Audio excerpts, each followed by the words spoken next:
In the sprawling, industrial city of Birmingham, amidst the clang of metal and the ceaseless hum of machinery, lived a man named Mr. Abernathy. He was a wealthy factory owner, a titan of industry whose name was synonymous with progress and prosperity. Yet, beneath this gilded exterior lay a heart sealed off from empathy, his ears deaf to the pleas of those less fortunate, and his vision clouded by an unshakable belief in his own infallible judgment. Mr. Abernathy's factories were models of efficiency, but they were also places of grim endurance for his workers. Long hours, meager wages, and unsafe conditions were the norm. Young Eliza, a bright and spirited woman who worked on the assembly line, became an accidental advocate for her fellow laborers. She wasn't a revolutionary. She simply believed in fairness. She had seen too many accidents, too many families struggling to put food on the table.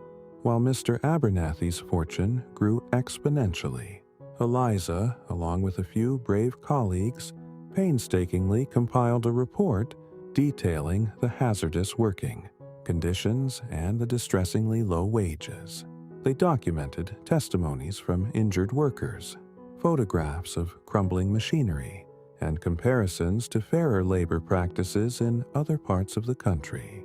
With trembling hands, Eliza presented this comprehensive report to Mr. Abernathy in his opulent office, a room so far removed from the grime of the factory floor it felt like another world. Mr. Abernathy listened, or rather, he allowed the sounds to enter his ears. His gaze, usually sharp and penetrating, seemed to pass through Eliza, focusing instead on the antique clock on his mantelpiece. He picked up the report, his fingers barely grazing the pages, as if they were contaminated.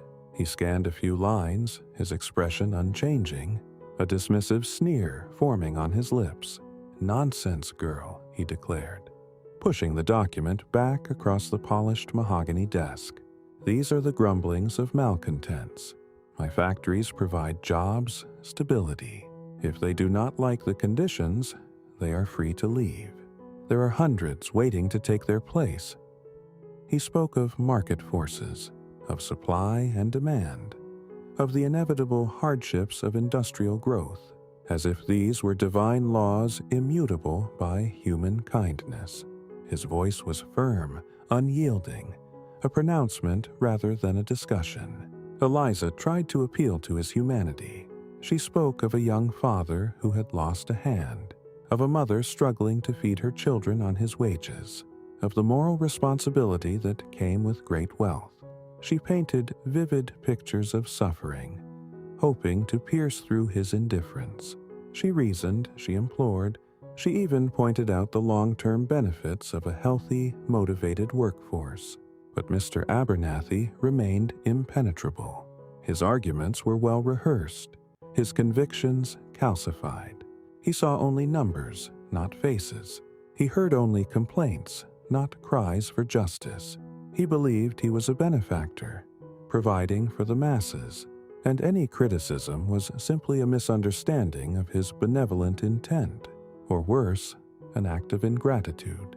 His view of the world was fixed, a narrow tunnel through which only his own self-serving logic could pass.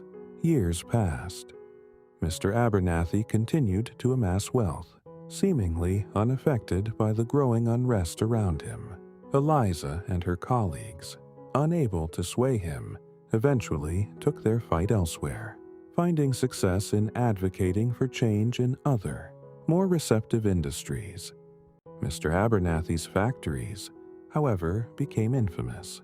Labor disputes escalated, protests became violent, and his public image, once unblemished, began to crumble. He became a symbol of corporate greed and indifference, whispered about with disdain in every pub and marketplace. His business began to suffer as skilled workers avoided his establishments, and customers, increasingly conscious of ethical practices, turned elsewhere. Yet, even as his empire slowly began to falter, Mr. Abernathy attributed it to envious competitors, to a changing economic climate, to anything but his own unyielding disregard for his workers. He remained convinced of his righteousness, his inability to see the truth of his actions or hear the genuine grievances of those he employed. He continued to believe he was a victim of circumstance rather than the architect of his own, and his workers' misery. His isolation grew, a self-imposed prison of his own making, a great punishment not in a fiery pit, but in the desolate chambers of a heart and mind sealed off from the light of compassion and truth.